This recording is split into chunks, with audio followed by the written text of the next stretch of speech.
今年这一波大折叠呢，也是更新的差不多了，在这个轻薄上真的是一个比一个卷，但动辄大几千甚至上万的售价呢，对于这个大多数人来说呢，依然只是一个尝鲜的玩具啊。毕竟呢，谁还没有问过自己，我真的需要一台折叠屏手机吗？如果你好奇折叠屏的体验呢，又不想为溢价买单，那二手市场才是真正的宝藏区啊，花不到新机一半的钱就能体验到这个大屏展开的这种震撼感呀。那今天推荐的这几款呢，都是这个经过时间考验的高性价比选手啊，这个闭眼买的话也不会太踩雷。OK， 咱们直接开始今天的推荐。由于折叠屏本身就比较贵，而且早期的产品呢，在折痕铰链方面呢都不是很成熟，所以说这一次呢就给大家推荐很老的型号了重点推荐的一些经得起时间考验的真香机型啊。那 OPPO Find N2 现在转转上12+256G 的版本呢，950A 级只要2638，这位2年多以前的产品呢还是挺 OK 的呀，外屏只有5.54英寸，合起来呢就是一台真小屏机的尺寸呢，基本和 iPhone 13 mini 一个大小。那单手操控感呢是非常棒的，放进口袋里面也很轻松。展开之后呢又有一个7.1英寸的大屏，临时这个看文档修图都方便不少，很好的解决了这个小屏手机它过于小的问题啊。那我觉得这个形态非常完美，可大可小，非常有特色，外观好看呢，质感又不错，影像硬件呢完全够用。那现在市面上的折叠屏都是在本来就够大的这个屏幕之上，再给你一个更大的屏幕。那据说明年苹果出的折叠屏呢，也是这个小尺寸的方案，我是非常期待的呀。不过这个大小 N3 和 N5 呢都没有再做了，真的是非常的可惜啊。那这台手机最大的缺点就是骁龙8加的性能，今天来说呢可能有点不太够用了。OPPO 呢也是有点迷啊，这个当时骁龙8 Gen 2都出了，它还搞一个上代处理器的产品另外呢它相对来说呢会稍微厚重一点虽然237克在单时来讲呢已经是很轻的了，但是它小嘛坠手感呢就是要明显一些有线充电呢是67瓦的规格，无线充电呢1代是有的，但是作为2代呢它居然砍掉了。然后略微抽象的一点是它虽然有双燃气，不过呢全部在底部展开呢是左下右下各一个用起来呢和这个单扬声器的机器是差不多的，没有双声道的感觉但是呢瑕不掩瑜，如果你追求独一无二的这个折叠形态渴望一台真正便携，能够单手掌控却又能在这个需要时呢提供大屏体验的手机，那 Find N2 呢绝对值得你考虑一下。2600这个价格呢，体验这种精巧的设计呢，性价比真的还是蛮高的呀。那大尺寸比较全能的折叠，肯定就得看蓝厂了。X Fold 2呢，现在转转上3000出头就能买到12+256G 950A 级的版本这台机器的配置呢可以说是应有尽有，120瓦的有线充电，50瓦的无线充电，全高端影像，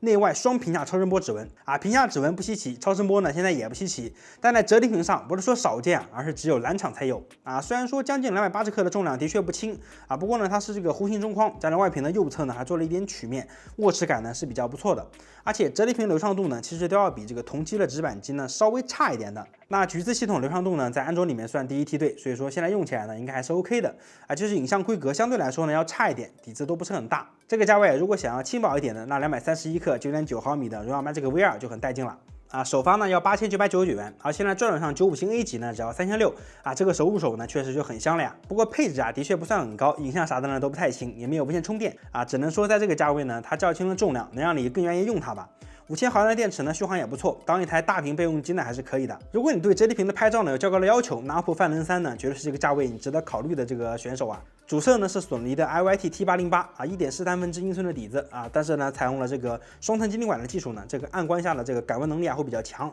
所以它的这个画面呢会更加的纯净，噪点会少一些超广角和长焦呢就用1/2英寸我当时还和这个 Find X6 Pro 对比过这个不拿放大镜看的话，这个成像数字真没有差多少而且除了拍照之外呢，这个Find N3的这个整机质感和做工呢，绝对是这个顶尖的水平就算在今天都不要说折叠屏了，直板机比它精致的呢，其实也不是特别多而且 OPPO 的这个折痕控制呢是非常优秀的你这个正面观看的时候呢是几乎感觉不到的阅读文字的时候呢也不会有这种比较明显的这种凹陷感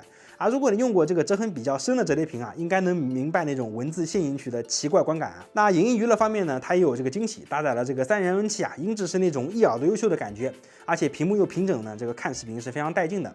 包括 OPPO 的这个3分屏功能呢，用起来是很顺手能比较有效的提高这个多任务的处理效率是很大程度上解决了安卓大屏生态适配的一个优秀方案虽然说比 N2 的 5.5 要大不少，但是 6.36 的小米15大家都叫它小屏手机，那 N3 的这个外屏是不是也可以呢？而且非常有意思的一点是呢，当时我拿这个小米13的钢化膜试过，是可以完美识别它的外屏的。那现在小米15的膜呢，应该也可以，毕竟大小没变嘛。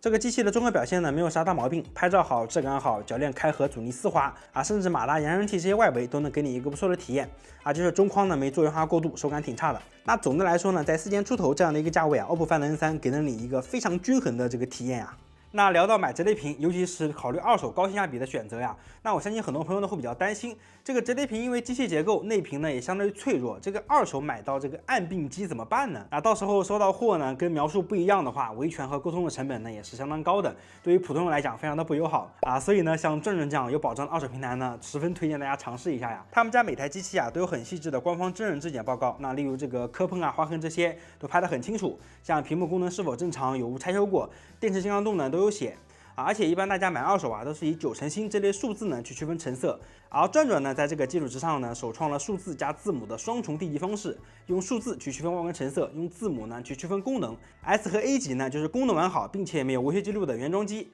，B 级呢就是原装电池在85以上，或者只换过电池的手机那我个人呢会推荐大家去买95型 A 级的，已经可以跳到屏幕功能正常、外观成色完美、电池健康度在90%以上的原装电池手机了，非常适合自用也很有性价比。而且转转在发货前呢还会复检机器，确保到手呢和报告是一致的再加上7天无理退货和1年质保，买二手机呢也能像这个新机一样安心解决了很多人对二手产品的售后保障的顾虑OK， 咱们继续那想要极致的轻巧呢，在4000出头的价位，你也可以买到去年发布的 vivo X Fold 3标准版，219克的重量呢，和超大杯旗舰是一样的水平，中框和屏幕右侧呢也都带有这个弧度，所以说哪怕它的厚度来到了1厘米，那手感呢其实是要比很多超大杯都要好的呀。那这里呢跟大家说一个冷知识现在部分新的折叠屏呢比较薄是没错，但是重量呢有一些是来到了225到230克的样子，并不是很轻不过 Fold 3呢为了轻薄牺牲了比较多的东西比如说没有无线充电，指纹呢也变成侧边的方案，影像呢只能说是够用的水平吧但这些呢不是非常影响这个日常使用就看你喜不喜欢它的外观了，还是挺精致的，而且配上这个5500毫安的电池呢，续航也是相当不错的。那么考虑到有些小伙伴呢会比较喜欢这个精致的产品，那三星的机子在质感方面制作都比较优秀这个 Z Fold 5现在转转上95星12加256G 的版本呢只要4000左右。那三星的这个铰链设计呢一直都是比较扎实和紧致的，开合的手感是比较好的更关键的是呢，从 Fold 5这一代它合起来终于是没有缝隙了以前的三星折叠呢还有一条缝就很逆天同时呢，这是 IP_8 的防水对于有机械结构的折叠屏产品而言呢，这个功能真的是比较实用这个大大提升了我们日常使用的这个安心感机械的宽度呢也只有67.1毫米有些人觉得这个太长下工器，我倒是觉得还好这个单手操控性会更好一点嘛就是电池的确有点小了而且这个充电也就25瓦，254克呢也挺重的所以说它可能不太适合作为高强度使用的主力机尤其是你对这个续航和快充有要求的话但是如果你追求顶尖的工业设计优秀的做工质感以及这个防水各方面的功能并且为了这些去牺牲一下这个续航和充电上面，那么转转向现在4000左右的 Fold 5 95型的机器呢，依然是一个很不错的选择呀。预算如果加到5000块钱的话，你就能买到唯一真神 vivo X Fold 3 Pro 了。它相比标准版呢，可以说是全方位的升级体验呢更接近全能旗舰另外双屏超人物指纹，就算是失手解锁呢，速度也很快比这个侧边指纹还是要方便很多。大倍机的影像硬件主摄用上了1.3英寸的大底包括这个1/2英寸的这个3倍长焦。那这套硬件组合呢，这个日常拍照和创作呢完全够用，画质也是比较有保障的。还有 IP_8 的防水，100瓦的有线充电加上50瓦的无线充电规格处理器呢也是骁龙8 Gen 3，性能绝对是够用了。不然你去年买的旗舰，难道今年就要换吗？那其他包括红外遥控、NFC 呢，这些一个都不缺把它当成稍微厚重一点的直板旗舰用呢，也是完全没有任何问题的。日常体验呢可以说是非常的扎实，而且 Fold 5呢貌似不会出 Pro 版了。你要去买5代的话，贵2000块钱呢，配置还没有这个高，而且侧边指纹呢也没有屏下超声波用着方便追求轻薄的话呢，这个 Fold 3标准版真够了。像这台 Fold 3 Pro 现在转转上95型 A 级的只要5600多，比新机便宜了4000多块钱，非常划算了同样水桶的还有小米的 Mix Fold 4，在相对轻薄的前提下，还给你塞了2颗长焦，这你受得了吗？四摄呢基本上覆盖所有的焦段了，影像能力是它的这个优点，手感呢也相当不错，67瓦加50瓦的补能规格呢完全够用就是5100毫安的电池呢稍微有点小了，IP_8 的防水也是这个新的折叠旗舰的标配